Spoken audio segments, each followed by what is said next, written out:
What up, DVU? Day 170, man. You're already up to 170. 200's coming soon. But having a good day today. Didn't have any classes, but headed out to school to catch up on some work and meet with the teacher. Got to talk about some stuff and take care of another graduation application I had to fill out. I got one filled out yesterday for the actual degree. And I had to go back today to fill one out for a certificate I'm working on. So got that taken care of. And then found out, that I don't have too much work I got to do. So this whole week's been kind of rough, but hey, you know what? I got through it. Guy comes through in awesome ways. So happy about that. But like I said, just had that earlier today, and then came home. Just kind of been chilling around, playing a little PlayStation. I went like 3-1 on Madden today. Not too bad. Beat a couple good players, I guess. Didn't beat Justice, so probably not doing enough. But so it's kind of like I said, playing around with some games. And then watched the Curtis St. All game, a little bit of baseball too. Can't be missing any of that. It's October, best time forever baseball. But tough loss, man. Watched that game. Running back for St. All, man. That dude can run pretty good. So definitely hope he commits to LSU. But if not, definitely going to be still rooting for him a little bit. But anyway, it was a good game, hard-fought game. But it's kind of a rough one to watch if you're a Curtis fan. But they'll bounce back from that. They're good. They always get it bouncing back after games. So like I said, anyway, was watching that game. And then right now, hopefully, I can talk to the rest of the fans playing a little board game we play. So that ought to be interesting. Hopefully I can win for a change. I'm on a losing streak right now, and it's not fun. Not fun at all. But we'll see how that goes. But anyway, I got a verse for you tonight. It's a good verse. Pastor Jason spoke about it last night at C20. My man Eddie, he read another verse from Hebrews.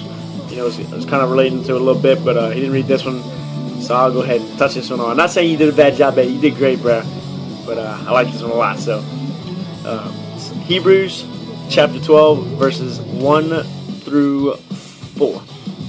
It says, "Therefore, since we are surrounded by such a great cloud of witnesses, let us throw off everything that hinders and the sin that is so easily entangles, and let us run with perseverance the race marked out for us. Let us fix our eyes on Jesus, the author and perfecter of our faith, who for the joy set before him endured the cross, scorning its shame, and sat down at the right hand of the throne of God. Consider him who endured such opposition from sinful men, so that you will not grow weary and lose heart. In your struggle against sin, you have not yet been resisted to the point of shedding your blood." So though in the beginning it's talking about, therefore, since we're surrounded by a cloud of witnesses, let us throw everything off that hinders us, the sin that so easily entangles us, and let us, persevere at the race that's marked out for us. It's talking about, we're surrounded by great events, by the beauty and the grace and stuff that God has made, by people who, have not only gone through those struggles too, maybe, but since they have God in them too, they've gone through that, they came through, so it's almost like Pastor Jason gave an example, the stuff that entangles us, the sin.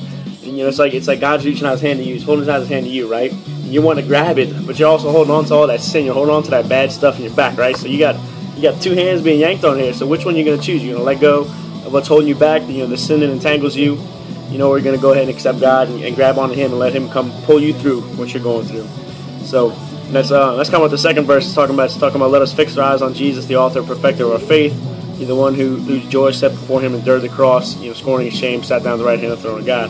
So it's saying, choose him, fix your eyes on him, the same guy that, the perfecter of our faith, the same person who endured the cross for me and you, the same one who had to be beaten, and bruised and all that for our transgressions, the same person who did that, is reaching out his hand to you, saying, look, I want you to love me, I love you.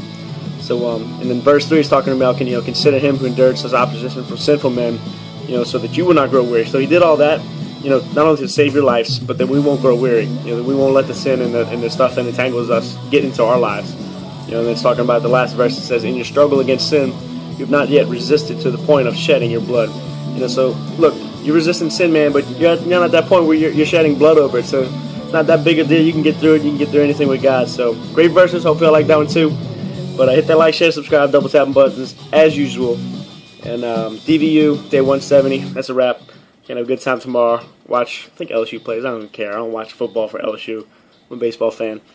Definitely going to be watching the Saints game, though. That's football. But 170, that's a wrap. Peace out. Get some sweet dreams. And have a good night.